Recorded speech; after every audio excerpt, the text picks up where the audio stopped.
وبركاته. رب العالمين، والصلاة والسلام على أشرف الأنبياء والمرسلين وإمام المتقين وعلى آله وأهل بيته وصحبه أجمعين.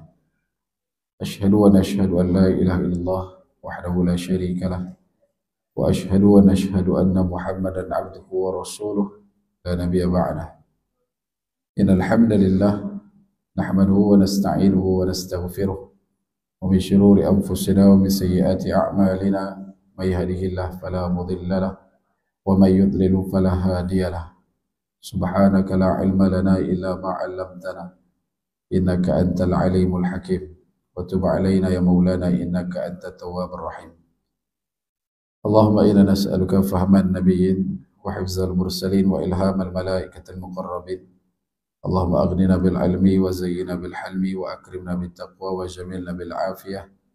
نويت التعلم بالتعليم والتذكر بالتذكير ونفع والانتفاع والإفادة والاستفادة والحث على التمسك بكتاب الله وسنة رسوله ودعاء إلى الهدى ودلالة على الخير ابتغاء وجه الله وقربه ومرضاته وثوابه لله تعالى. اللهم صل الإسلام والمسلمين والمؤمنين والمجاهدين والمستضعفين في رفة وفي الغزة وفي الدفاع وفي دربلة وفي فلسطين وفي أرض الشام وفي كل مكان وكل زمن. رب اشرح لي صدري ويسر لي أمري واحلل عقدة من لساني يفقهوا قولي. رب اجعل لي مقيم الصلاة وذريتي ربنا وتقبل دعاء. أما بعد. Alhamdulillah, pertama-tamanya dan selama-lamanya kita rafa'kan syukur kepada Allah Subhanahu wa taala dengan faham, sedar dan segar bahwasanya Allah jualah yang menciptakan langit dan bumi serta apa yang ada di antara keduanya dengan kekuasaan mutlak milik Allah dan ketunggalan Allah Subhanahu wa taala. Seterusnya salawat serta salam kata junjungan besar baginda Nabi sallallahu alaihi wasallam, manusia menjadi asbab musabab paling utama dan mulia sehingga kita diberikan kebaikan, himpun ke dalam ketaatan, diberikan pinjaman iman dan Islam sampai ke malam ini. Justru berbanyak oleh kita untuk berselawat serta salam kata junjungan besar baginda Nabi sallallahu alaihi wasallam, manusia menjadi asbab musabab paling utama dan mulia sehingga kita diberikan kebaikan, bukan dalam ketaatan. Dan moga-moga dengan kita memperbanyakkan selawat, Allah Subhanahu wa taala mendudukkan dan membangkitkan kita bersama baginda Nabi sallallahu alaihi wasallam di akhirat kelak insyaallah. Allahumma salli ala sayyidina Muhammad wa ala ali sayyidina Muhammad kama shallaita ala sayyidina Ibrahim wa ala ali sayyidina Ibrahim wa barik ala sayyidina Muhammad wa ala ali sayyidina Muhammad kama barakta ala sayyidina Ibrahim wa ala ali sayyidina Ibrahim fil alamin innaka Hamidum Majid. Baik. Tuan-tuan dan hadirin muslimin mukminin rahimakumullah sekalian. InsyaAllah pada malam ini mengisi ruang menantikan masuknya waktu Isyak, bakal kita bawakan perkongsian daripada hadis, kitab hadis 40, hadis peristiwa akhir zaman, tanda-tanda kiamat kecil, susun karang daripada Fadilatul Syekh Fahmi Zamzam rahimahullah taala. Tajuk pada malam ini adalah hadis ke-6 berkaitan dengan golongan anti hadis.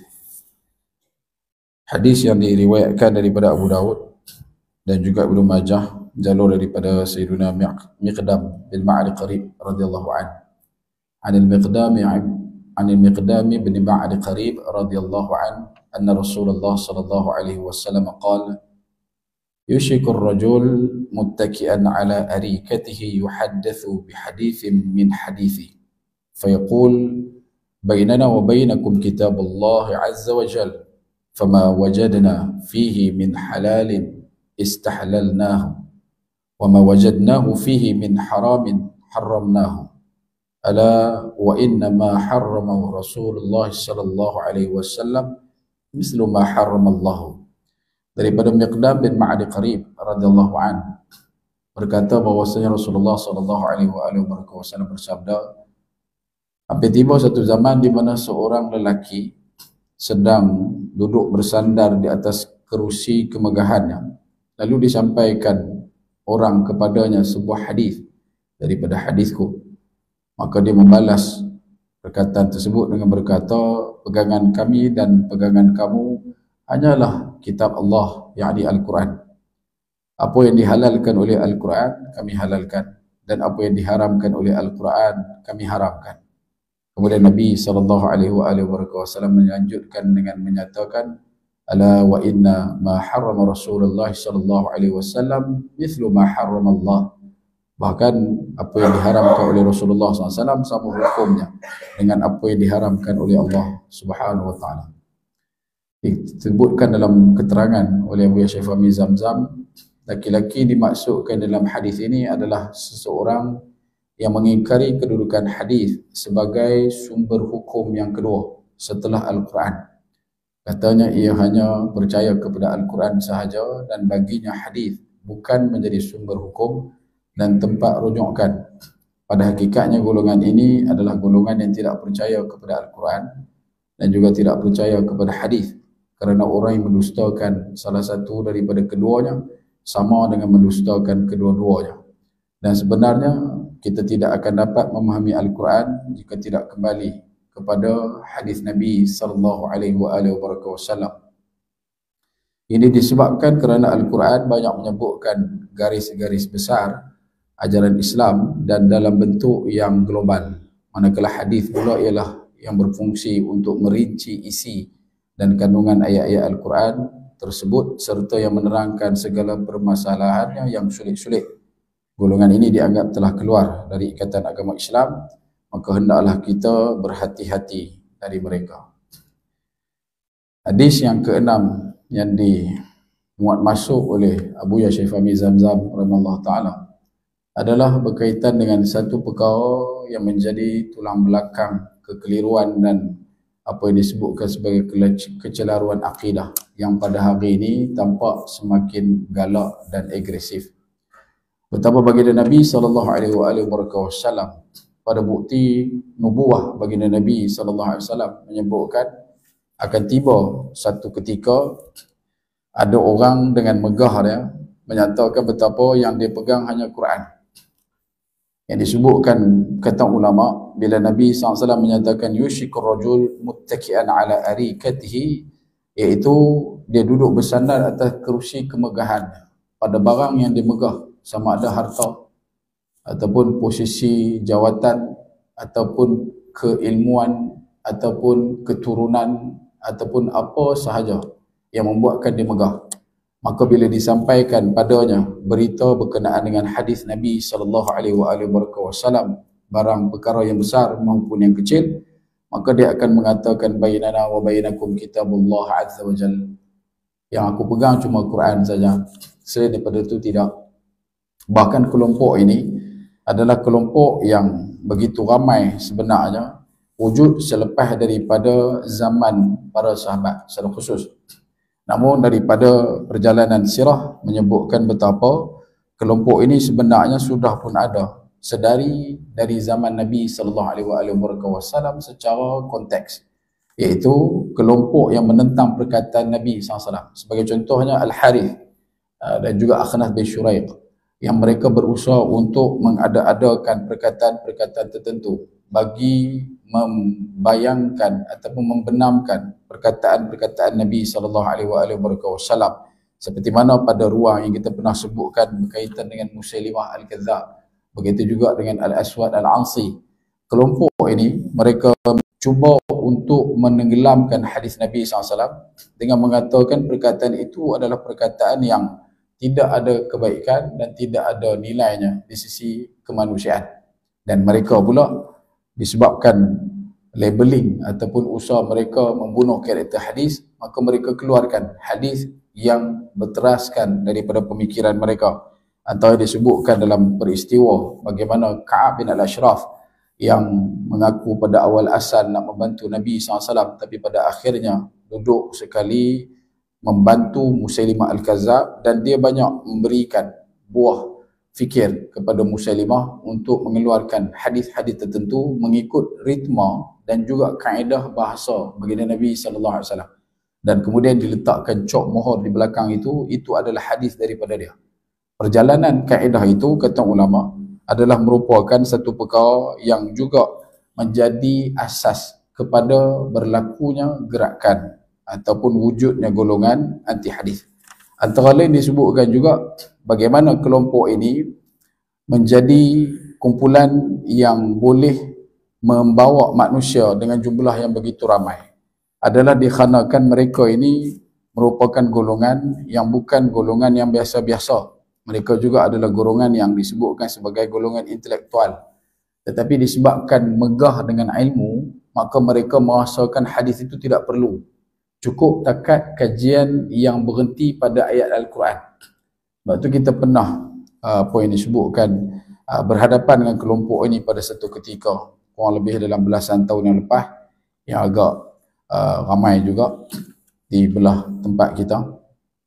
Dia cerita berkenaan dengan dalam Quran sudah pelengkap sempurna. Itu perkataan yang agak klise dan agak trik. Dia agak memerangkap sebab dia sebut Al-Quran adalah kitab yang sempurna. Kita kata betul, Quranul Karim wa Kamil, dia adalah kitab yang tidak ada cacat celahnya. Jadi dengan menggunakan kaedah itu, kunci mulanya mengatakan Quran sudah sempurna, maka tidak perlu lagi lah hadis. Jadi kita kalau ikut faham dia, maka kita dah terperangkap awal lah. Kita akan kata, betul juga, dia jadi lagu tu.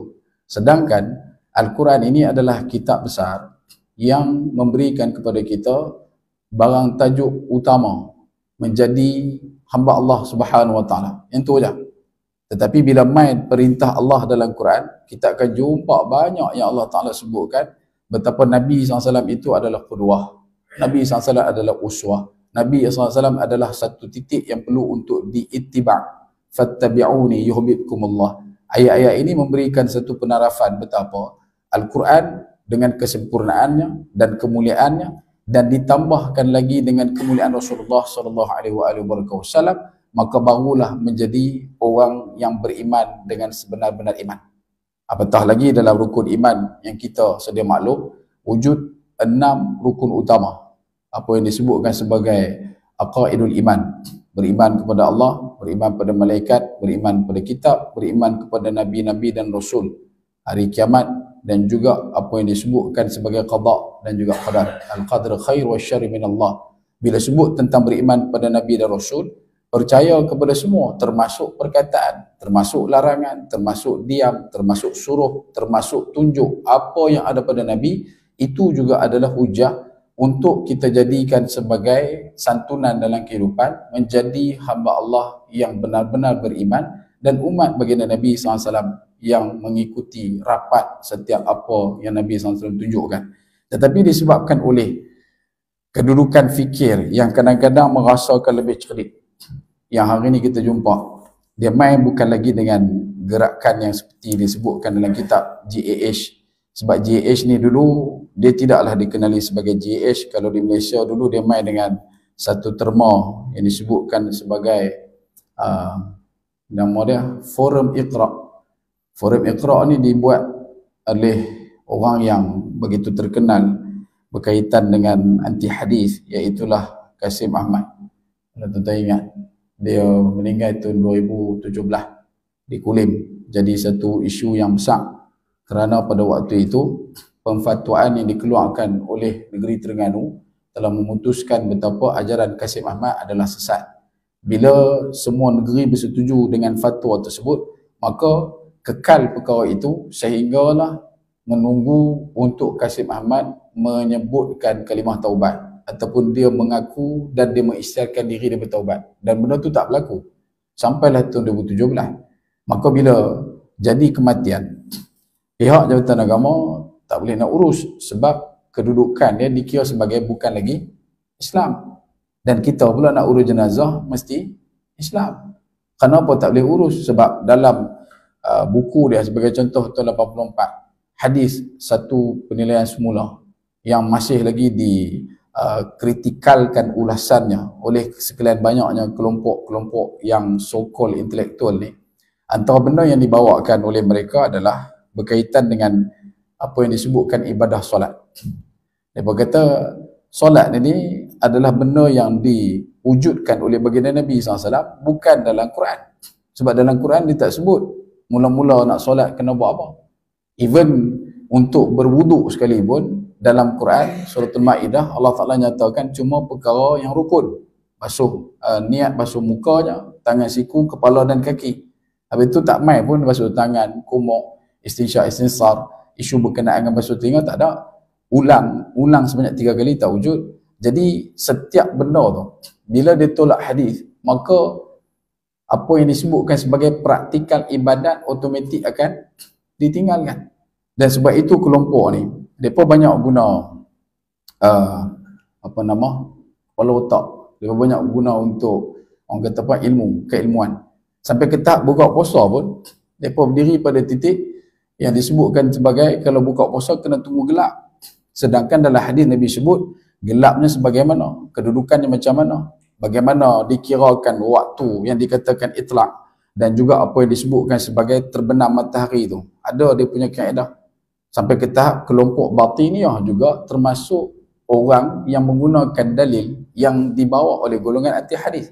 Kita pernah jumpa beberapa kelompok yang berkumpul di kawasan pesisir pantai.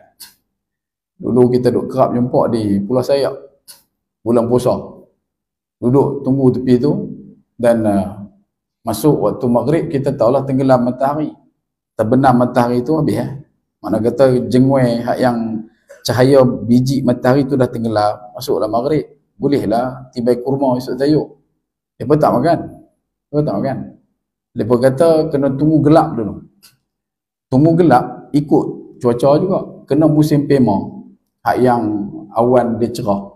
Dia punya gelap tu kadang-kadang pukul 9 lebih baru dia gelap.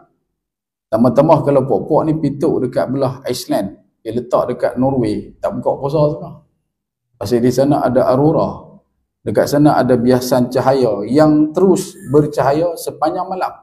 Dan ini yang disebutkan sebagai kedangkalan dan kemangkakan yang dilakukan oleh manusia berkiblatkan kepada akal fikir tanpa mengikut daya upaya hadis yang ditunjukkan contoh oleh baginda Nabi SAW.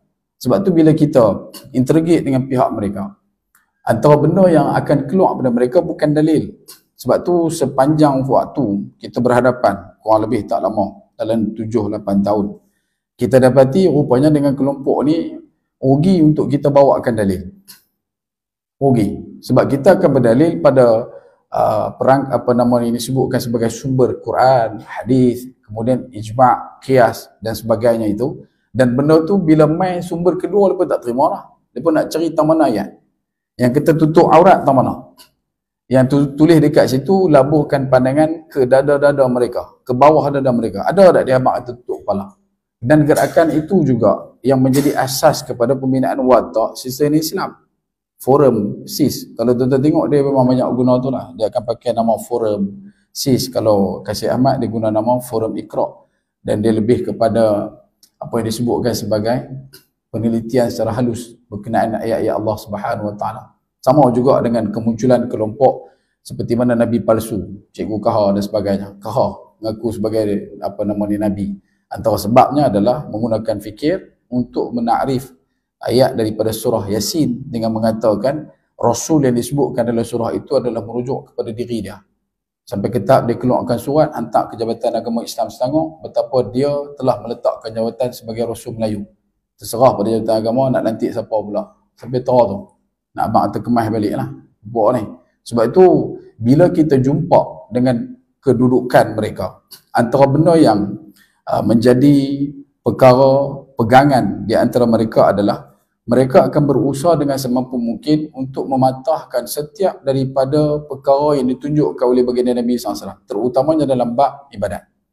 Sebab tu ketika Kasih Ahmad meninggal dunia, mau jugalah dengan ada kelompok selepas itu di satu tempat di belah kita juga, orang kanan kepada gerakan Syiah Ismailiyah, ada satu kawasan dekat dia meninggal dunia. Bila meninggal dunia, yang solatkan dia adalah geng Syiah juga, tapi dikebumikan ikut Ahlussunnah wal Jamaah.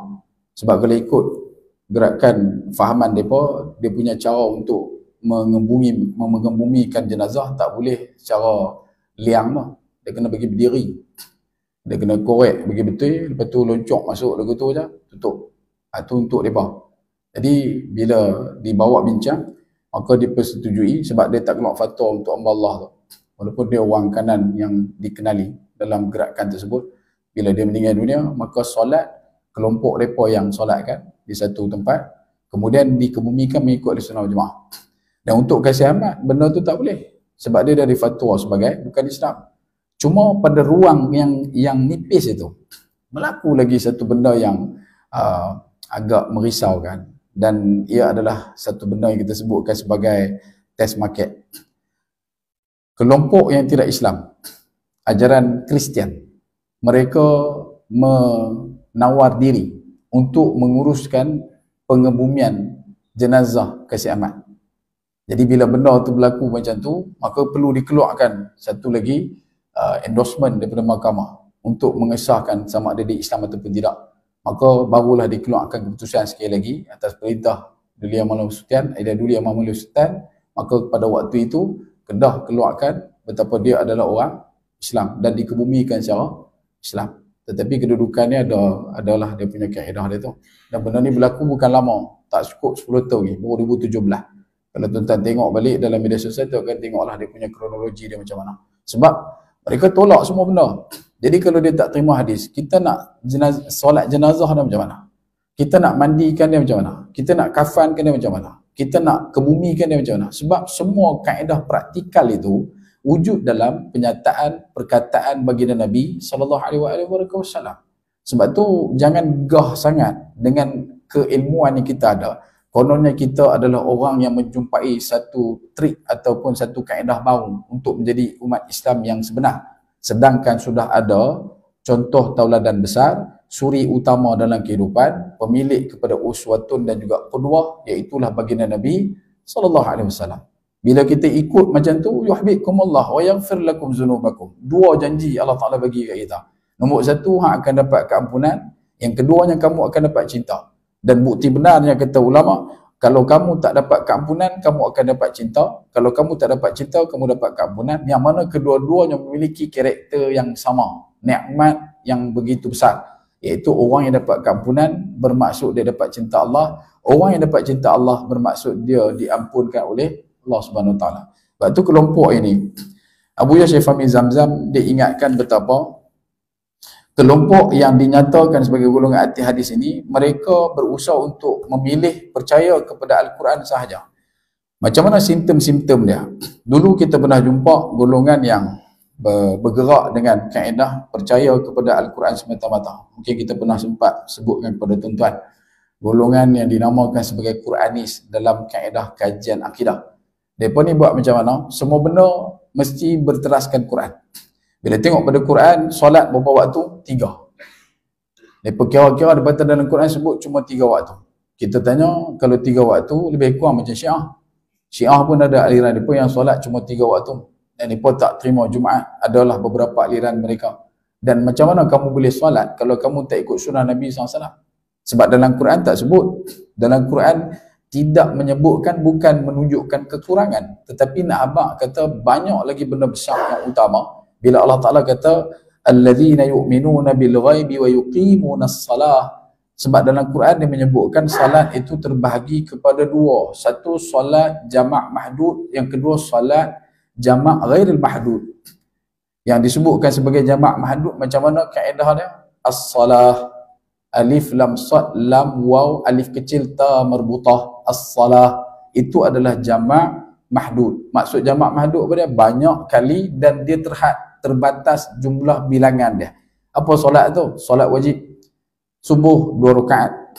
Banyaklah lebih daripada 1. Maghrib 3. Isyak 4. Zuhur 4. Asar 4. Boleh tak kita terlalu soleh hari tu nak buat maghrib 6? Tak boleh, sebab dia dah mahdud, terbatas. Ada juga jamak yang ghairil mahdud. Yang tu yang kata ulama disebutkan dengan kalimah salawat. Sad lam waw alif ta maftuhah. Yang merujuk kepada jumlah solat yang banyak dan boleh diulang-ulang jumlahnya. Sebagai contoh tarawih, sebagai contoh solat malam, sebagai contoh qabliyah ba'diyah. Jumlahnya itu tidak ada keterhadan kalau kita nak buat. Dan situasinya itu ditunjukkan oleh siapa? Nabi. Yang ni yang main melalui jalur hadis. Dan dia bukan kata tulis dalam Quran, solat ni adalah merujuk pada solat siang-siang. Tak ada. Even kalau kata daripada ulama tafsir sekalipun, mereka akan tunjukkan balik ayat tu turun ada asbabun nuzul. Bila sebut asbabun nuzul, dia akan terkait dengan hadis Nabi SAW. Macam mana satu orang boleh hidup baca Quran tapi tak mau pegang hadis dan cuba untuk menakrifkan, menterjemahkan Al-Quran mengikut kemampuan akal, ini adalah satu pembohongan yang nyata.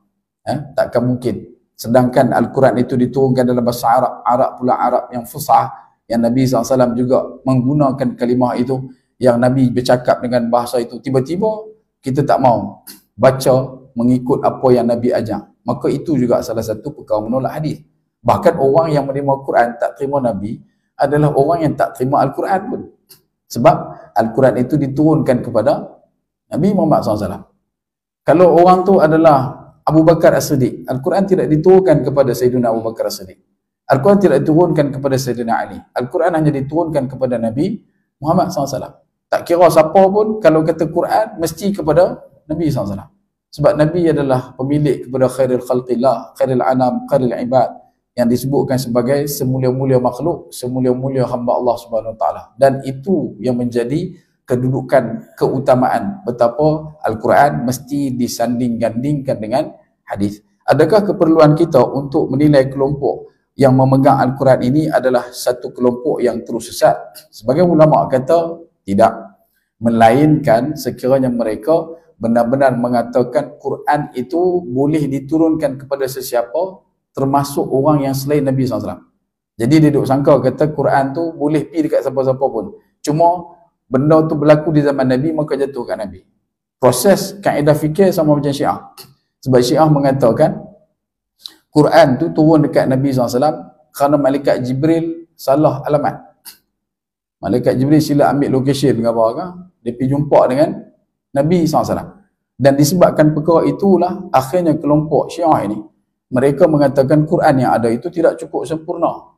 Dan Quran yang kita ada pada bekal 6,236 ayat hanya 1/3 daripada Quran sebenar yang sudah dibawa lari oleh Imam Mahdi Al-Muntazar, yang mereka katakan masuk ke dalam lubang gua di Sardab yang akan ditunggu keluar pada setiap tanggal 10 Muharram pada hari Ashura, dengan membekalkan seekor kuda putih di mulut gua tersebut, dan mereka akan melakukan ritual-ritual tertentu untuk memanggil imam yang merajuk itu. Dan sampai ke hari ini tak muncul pun imam tu, sampai ke sudah tak keluar pun. Dan dia berkata dekat imam tu lah ada 18,000 ayat yang Al-Quran yang sebenar. Tapi yang pelik dia tu, tiap-tiap tahun kalau buat musabaqah, mereka masuk. Kan? Tiap-tiap tahun mereka menang. Bahkan yang kita duk belajar lagu-lagu ni, kebanyakannya nama-nama lagu semuanya diambil daripada tanah-tanah Parsi, ambil pada tanah-tanah Iran, ambil pada tanah-tanah Khurasan. Sebab itu bila sebut tentang kelompok yang menolak hadis, mereka adalah kelompok yang ada waktu yang kita katakan belum lagi keluar daripada agama, ada juga yang sememangnya keluar daripada agama. Quranis yang kita sebutkan, mereka ni pulun baca Quran sungguh. Memang baca Quran sungguh. Mereka jadi alim. Mereka tahu berapa banyak kalimah alladzina yu'minuna. Mereka tahu kalimah ya ayuhan nas ada berapa, dekat muka surat berapa, surah berapa, alim. Memang alim. Tapi bila sebut berkenaan dengan Quranis, saya pernah jumpa satu golongan, satu pasangan yang berpindah daripada Eropah balik mai ke Pulau Pinang, dan kemudian dia ceritakan sendiri ke telinga saya. Dia kata dia ikut ajaran tu sebab depa dekat tempat tu dia ada office yang memuatkan beberapa tempat pengajian agama-agama. Antara yang disebut kat saya adalah dekat School of Oriental and Asian Study. Yang ni dekat UK. Bila duduk kat situ dia ada bilik ni yang Syiah punya, yang ni Ahlussunnah wal Jamaah punya, yang ni mazhab Maliki, yang ni Syafi'i. Salah satunya adalah kelompok Quranis. Dan dia ikut satu macam usrah, dan dia duduk join yang Quranis ni lah. Jadi pada waktu tu pasangan ni, mereka dah berkahwin duduk di sana sebab kerja di sana. Bini dia mengandung. Bila bini dia mengandung, pergi jumpa dengan syekh yang duduk mengajak mereka ni. Maka bila jumpa dengan syekh tu, mereka kata bini mengandung, umur dah 6 bulan kandungan, boleh tak tolong bagi nama? Dan syekh tu kata apa? Syekh tu kata nama anak kamu telah pun Allah Ta'ala sediakan. Weh, jadi kemas balik kan? Allah Ta'ala dah sediakan. Bukti dia ada dalam Quran nama anak agama. Maka dia beritahu dekat pasangan ni supaya buka Quran. Mana-mana muka surat dan point your finger. Maka dibuka Quran, tunjuk jari. Bila tunjuk jari sambil pejam mata, dia kata buka mata. Bacalah ayat itu. Jari kamu sedang menunjuk nama anak kamu. Maka dia buka mata tengok syaitan. Ini cerita dia sendiri.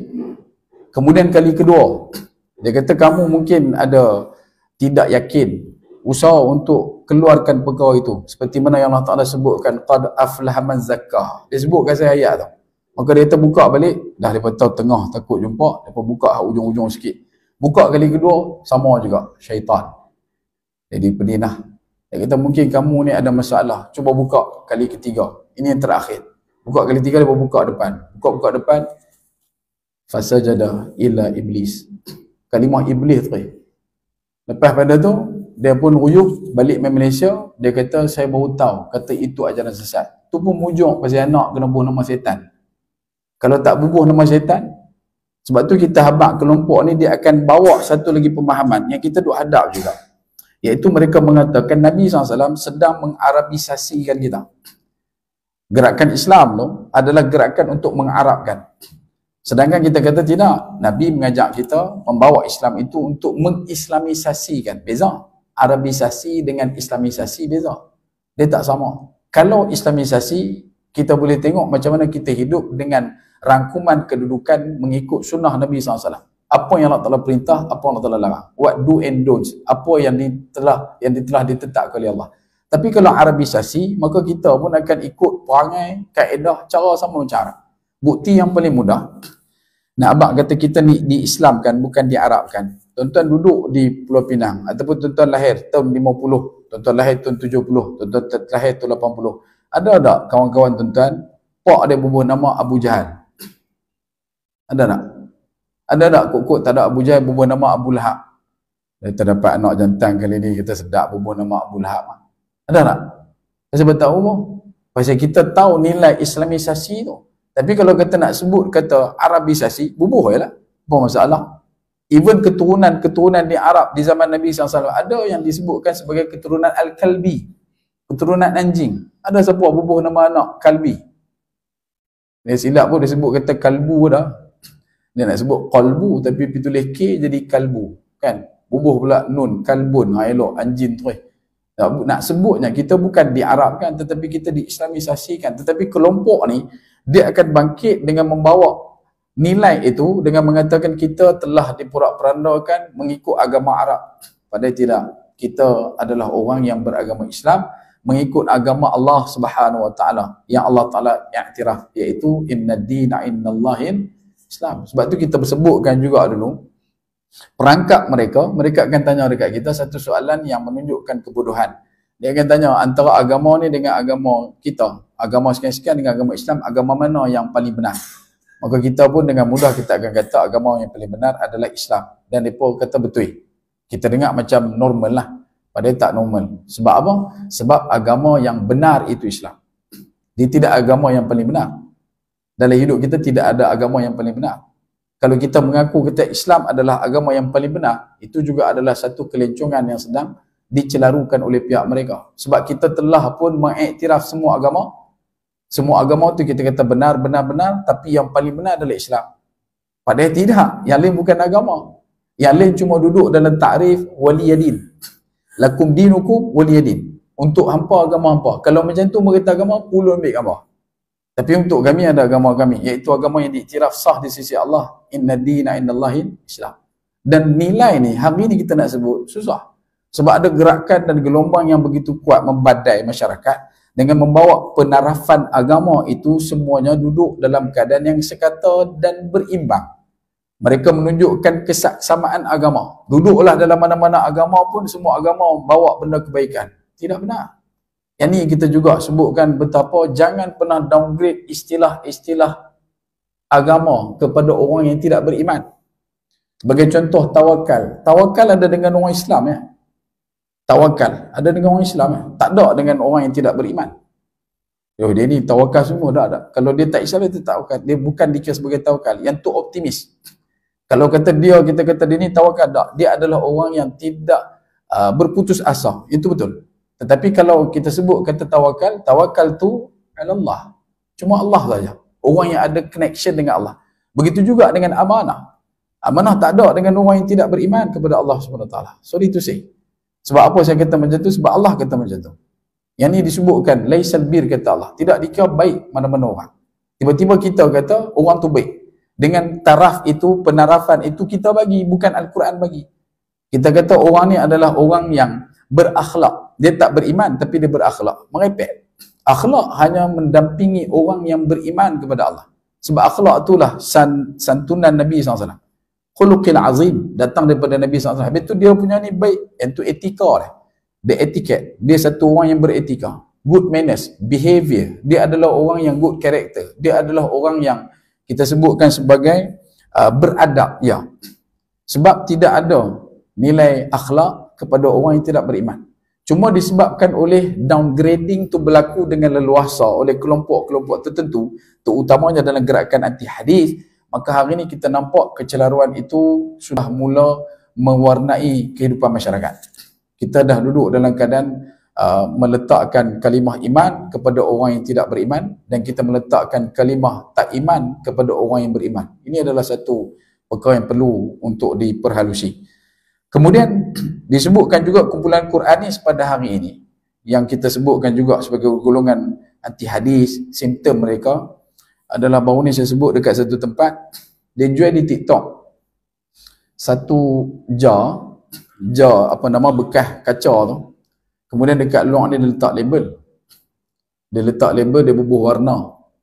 Kemudian dalam jak, dalam apa bekas kaca tu, dalam apa nama dia punya bekas tu, dia susun retas kecil-kecil yang panjang-panjang mengikut warna dekat luar. Dekat warna dekat luar ni dia tulis kalau sedih color biru, kalau rasa gembira color hijau, kalau rasa mangkak color kuning, kalau rasa sunyi color purple. Dia susun. So apa yang nak kena buat, beli menatang tu, buat balik main, buka dan ambil color ikut kita punya emosi. Dan kemudian dibuka, dibaca. Dan depa punya yang kata simptom Quran ini macam mana? Sebab dalam depa punya description tu dia tulis, ayat yang kamu baca pada waktu kamu cabut itulah teguran Allah kepada kamu. Sama macam mana kelompok Quranis punya kaedah. Iaitu depa akan buka Quran secara random, kemudian baca, dia kata Quran macam tahu-tahu aku ni. Ni lah, yang ni dikatakan kemangkakan. Dia tak ubah seperti mana kelompok yang percaya kepada zodiak dan juga horoskop. Kita jumpa amai dalam sekitar awal tahun 2020, tambah-tambah masa Covid itu, pakai gelong habis. Kan? Dia ikut geng ni, dia ikut geng ni. Ada yang main cerita bab aura, main cerita bab warna, main cerita bab unsur angin, air, api, tanah. Duk cerita berkenaan dengan ayat Quran sama dengan tarikh lahir. Hang beranak bila? Hang beranak 19 bulan 7. Okey, hang buka surah 7 ayat 19. Ayat itu adalah ayat tentang merepek. Yang ni semua geng-geng tok parit belakang. Kalau kata depa dengan kali dia agak nak racun buat ni tu. Tak ada tuan-tuan, agama bukan dimudah-mudahkan begitu. Yatlu alaihim ayati wa yuzakkihim wa yuallimuhumul kitaba wal hikmah. Dia perlu dengan susah payah. Dia perlu dengan segala daya upaya. Dia perlu dengan segala kerah tenaga. Dia perlu pada limpah leleh air mata, darah dan keringat. Itu adalah urusan untuk kita beragama. Agama ini bukan agama magical world of Disney. By a snapping finger, abracadabra, lepas tu jadi itu benda yang nak buat. Tak ada. Agama bukan begitu. Tetapi wujudnya konsep ini yang melekat palit calit pada kelompok fikir-fikir tertentu mengakibatkan kita, keturunan kita, anak-anak kita yang fitrahnya begitu bersih, suci, murni diwarnakan dengan segala jenis macam terseliuh kecondongan dan kecelaruan akidah. Kenapa? Sebab asasnya sudah pun diporak-perandakan. Asas kita dirapuhkan, asas kita dikasai anai-anaikan dan lebih menyayat hati dan menyiat jiwa adalah bila mana kelompok-kelompok ini ada saja geng-geng tertentu yang cuba untuk melindungi mereka menggunakan atas daftar nama-nama agama dan sebagainya. Dan ini adalah satu perkara yang perlu untuk diperhatikan dengan jelas. Kena elakkan. Saya bukan kata kita tolak secara macam mana. Cuma benda yang mereka duk buat tu adalah benda yang sama dilakukan oleh kelompok golongan anti hadis yang hanya berpegang pada Quran, dan itu kaedah mereka nak mengumpan picu golongan-golongan yang tidak ada asas tentang agama, dan akhirnya mereka hidup dengan berpandukan botol kaca tu. Nak keluar rumah, cabut dulu. Suraqah bin Malik bin Jushum, ketika mana dia mengejar Nabi selepas keluar daripada Gua Thur. Nabi keluar daripada Gua Thur bersama dengan Sayyidina Abu Bakar, begitu juga dengan Amir bin Fuhairah, Abdullah bin Uraiqid Al-Laythi, 4 orang. Masa tu Suraqah bin Malik dia bersama dengan kabilah dia, iaitu Bani Mudlaj. Mereka duduk dekat satu tempat sambil-sambil duduk ramai-ramai.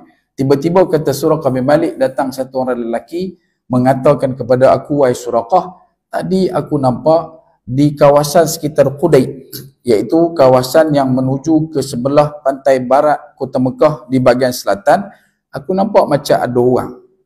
Ada beberapa orang di situ.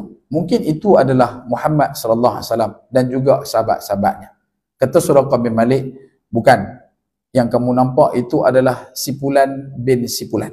Maka kata Suraqah, aku pun tunggu sebentar bersama dengan kabilah Bani Mudlaj, dan kemudian ketika mana mereka bersurai, aku pun turut sama balik ke rumah. Sampai di rumah, aku beritahu dekat pembantu aku, keluarkan kuda, aku masuk ke dalam rumah, dapatkan lembing, aku buka penutup anak matanya, penutup yang tajam itu, dan kemudian aku pacakkan ke tanah, dan aku lompat menggunakan batang tombak yang telah aku pacakkan itu, dan terus berada di atas kuda. Aku memacu kuda aku menuju ke kawasan yang telah disebutkan oleh lelaki tadi. Dan sampai di sana aku nampak Nabi SAW. Bila nampak Nabi, apa Suraqah bin Malik dia buat? Bila nampak Nabi, dia kata masa tu kuda dia terbenam ke dalam tanah. Dan dia juga turut sama, bukan jatuh, kuda dia jatuh tapi dia tak jatuh. Dan waktu tu dia cepat-cepat ambil anak panah yang ada dalam bekas letak anak panah. Kita ingatkan dia nak panah Nabi, tak? Dia ambil anak panah tu, dia buat pakpuih tu. Tahu pakpuih? Dia menilik dulu. Ambil anak panah tu, dia pergi baling, dia tengok. Dia kata anak panah ni menunjukkan satu tilikan yang tidak baik untuk aku. Maka dia pun bangkit, dia angkat kaki kuda dia, dia ligan lagi. Semakin dekat kepada Nabi sampai dia sebut dalam riwayat dia, dia kata aku boleh mendengar ayat Quran yang dibaca oleh Muhammad sallallahu alaihi wasallam. Dan pada waktu itu kuda aku sekali lagi terbenam dan menyebabkan aku juga turut jatuh. Dan kemudian aku ambil pula anak panah dan aku buat tilikan. Dan tilikan itu menunjukkan betapa aku tidak boleh meneruskan tujuan aku untuk menangkap Muhammad SAW. Sehingga akhirnya aku memanggil Nabi SAW, wahai Muhammad SAW, sudah, aku tidak mahu lagi mengejarmu. Maka Nabi pun berhenti. Dan Nabi kata dekat aku, Nabi kata, pergilah kamu.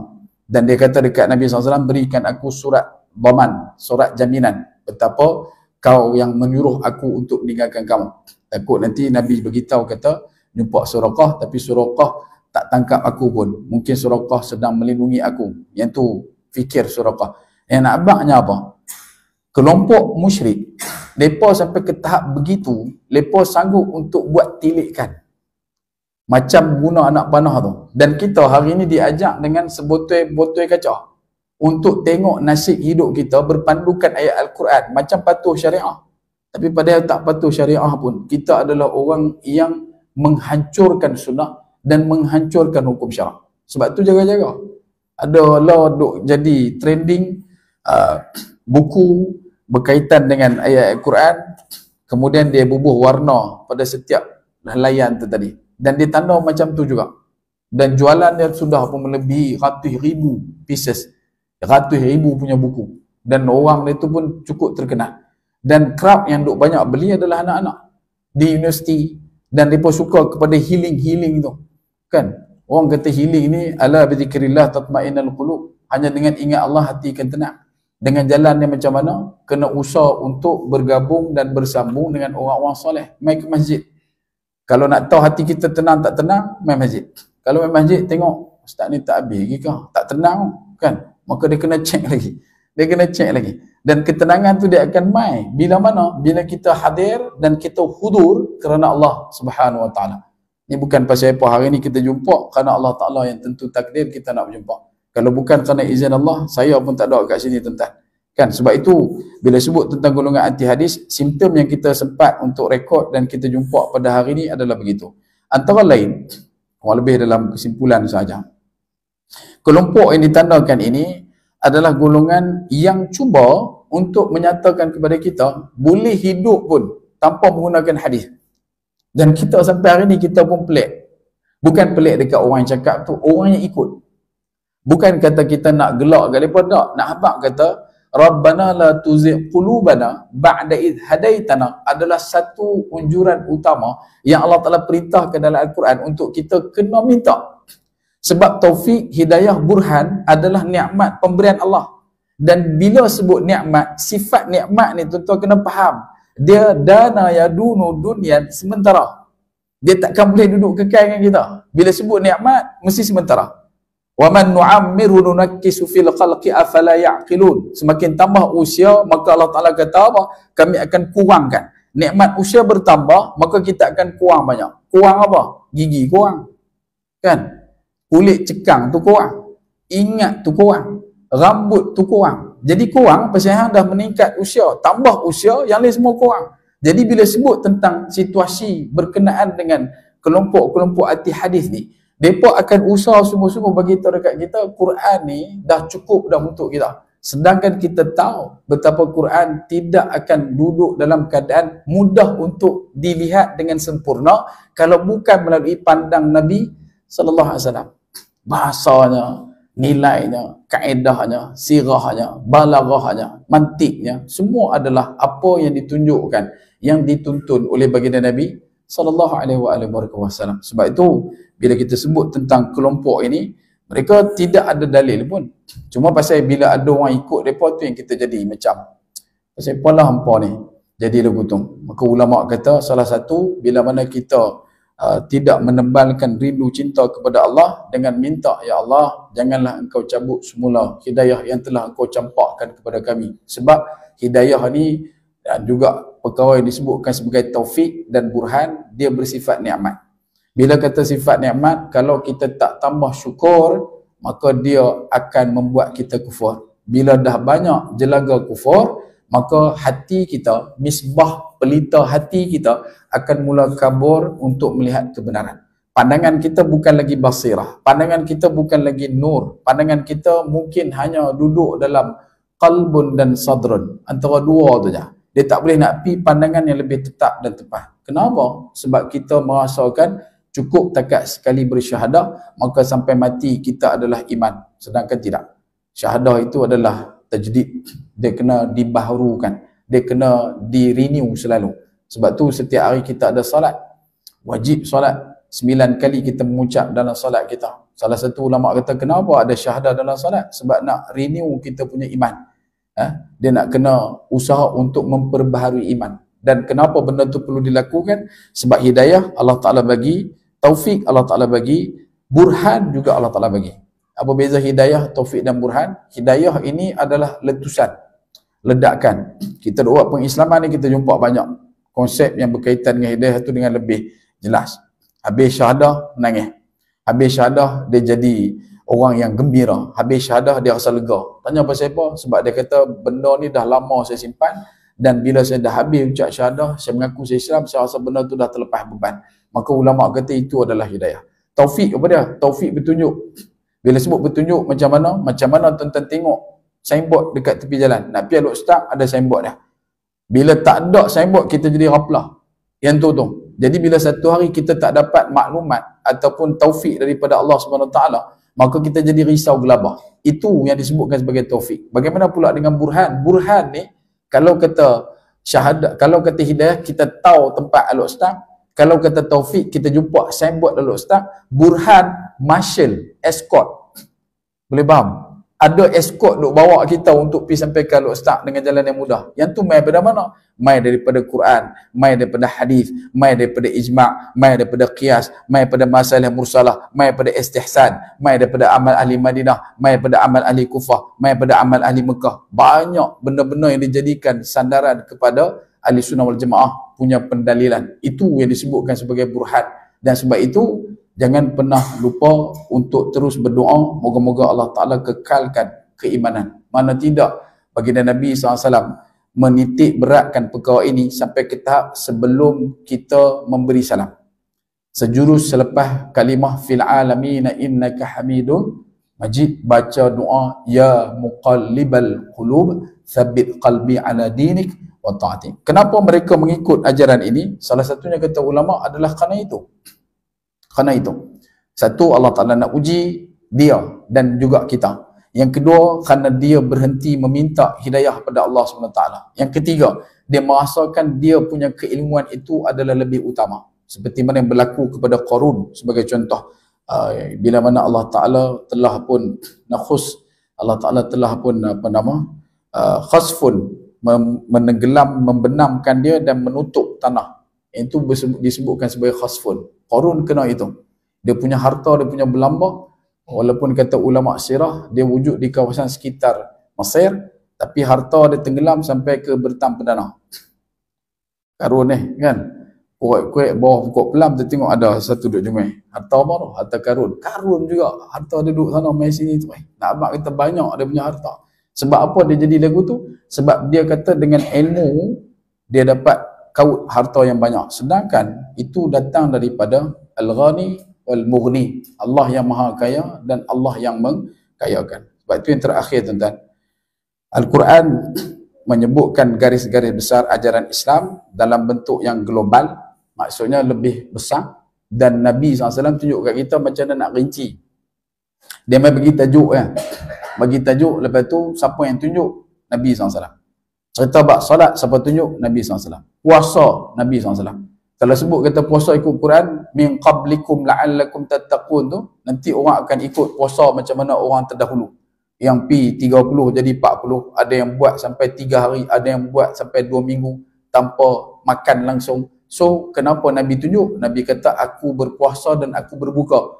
Aku solat dan aku tidur. Nak menunjukkan betapa manusiawinya Nabi SAW pada perangkat keperluan kehidupan. Makan, minum, berkeluarga. Tapi kalau tengok pada Nabi-Nabi yang lain, syariat mereka berbeza. Kenapa? Sebab Nabi-Nabi lain diutuskan untuk khusus kelompok Bani tertentu.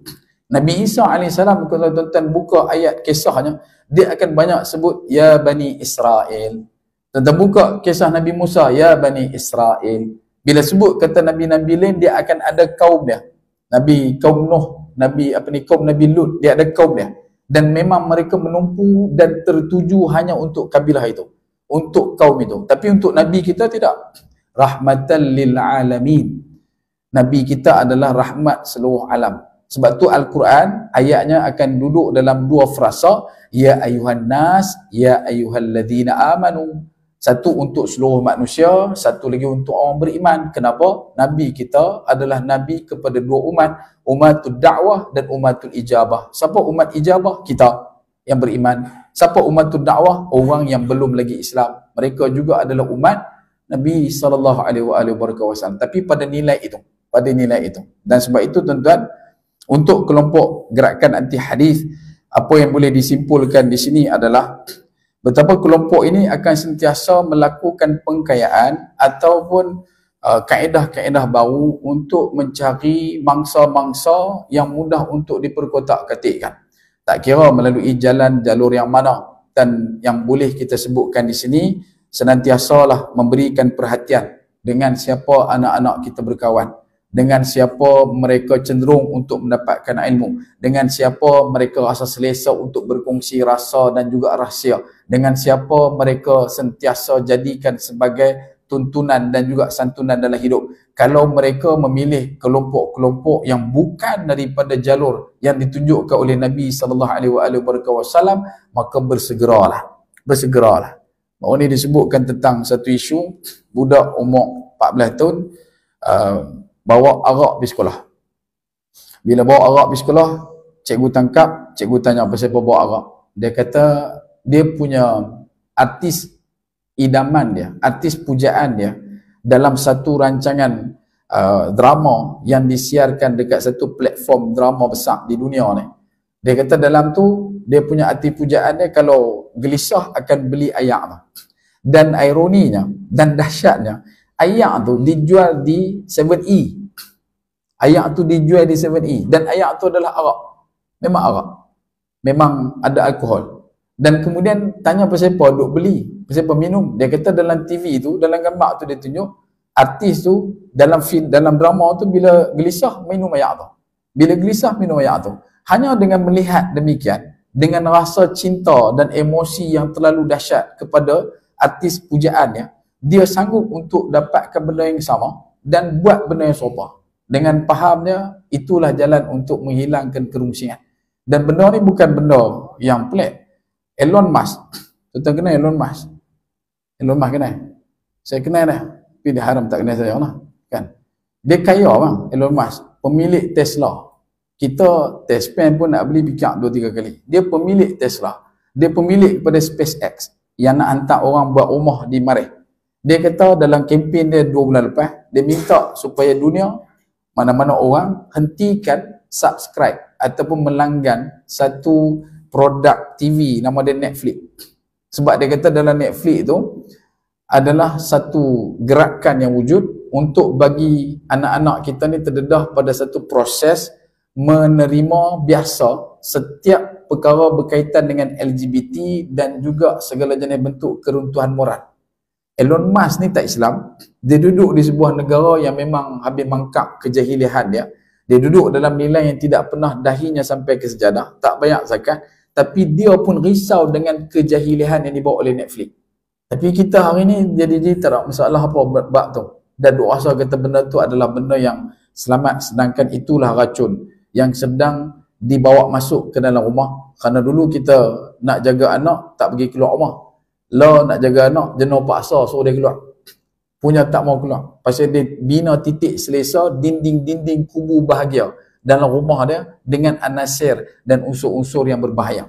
Sebab tu kena jaga dan takut juga dalam celah ruang yang ada tersebut wujud kelompok yang cuba untuk membawa mereka kepada tempat yang tidak benar berkaitan dengan Islam, berkaitan dengan Quran, berkaitan dengan hadis. Jadi tuan-tuan, yang tu saya sempat untuk kita kongsikan pada malam ini, hadis ke-6. Nanti kita akan sambung pada hadis yang ke-7, tajuk golongan yang sentiasa menang, dengan penarafan dan juga karakter mereka.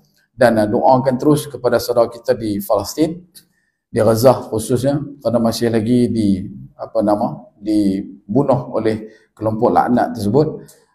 Sedari 11 Oktober, gencatan senjata bermula sampai 24 Oktober baru-baru ni, saya tak ambil, dalam 2 hari ni saya tak tengok pun, 93 syahid, 270 lebih yang cedera dalam serangan yang dilakukan secara sengaja atas nama yang disebutkan sebagai serang balas, dikarenakan wujud kedudukan Hamas yang diketahui oleh pihak mereka. Sebab tu yang ni pun satu benda yang nak kena tengok jugalah, mana tidaknya dengan ada isu yang besar berlaku dalam negara dan sebagainya. Tuan-tuan tengoklah dengan mata kepala sendiri macam mana kita nak mengimbangi kelompok ini dan mengimbangi situasi ini. Tak cukup dengan maqasid, tak cukup dengan apa yang disebutkan sebagai penghujahan-penghujahan tertentu. Ada bawa naratif tentang principle and apa yang disebut pragmatism. Prinsip kita jaga, tapi dalam praktikannya begini. Ada yang sebutkan praktikal itu adalah untuk maqasid yang lebih besar dan sebagainya. Tafadhal, silakan. Cuma daripada gerakan itu kita juga dapat melihat bagaimana ada kelompok yang membawa satu takrifan boleh membunuh orang asalkan bayar zakat. Kalau kata kita bagi dekat satu syarikat, syarikat ni duk bayar zakat, tapi dalam masa yang sama keuntungan itu diberikan kepada pihak yang membunuh anak-anak kita, maka tidak boleh diboikot syarikat itu. Alasan yang besar dekat situ bila kita perhatikan dengan cermat, rupanya sebab bayar zakat. Jadi agama ini bukan hanya berteraskan zakat. Agama ini berteraskan dengan nilai keimanan, kasih sayang sesama. Dan bagaimana runtuh jatuhnya moral kita di hadapan saudara-saudara kita di kalangan anak-anak Palestin adalah satu benda yang tak mampu untuk panggung kepala. Dalam fasa 2-3 hari ni kita tak berani untuk masuk live sebab mereka duk tanya soalan yang sama. Pasal apa macam tu? Pasal apa macam ni? Hampa kata hampa sokong kami, hampa kata hampa sayang kami, pasal apa jadi macam tu? So benda ni tak ubah seperti mana yang berlaku kepada Allahyarhamu Asy-Syaikh Saleh Ja'farawi pada 2-3 hari selepas daripada gencatan senjata, ketika mana dia ditangkap oleh kumpulan pengkhianat Daghmash ketika pasukan pengaman Gaza mengepung rumah Yasir Al-Shabab. Dan pada waktu tu dia ditangkap pukul 12 tengah hari, diikat tangan dan juga mata, dipukul dan ditembak 7 dah tembakan, dan dia syahid. Dijumpai tubuhnya pada jam 1:30 petang pada hari yang sama. Dan benar ni yang kita sebut, kalau ada 10 peluru, 1 simpan untuk musuh, 9 standby kepada pengkhianat.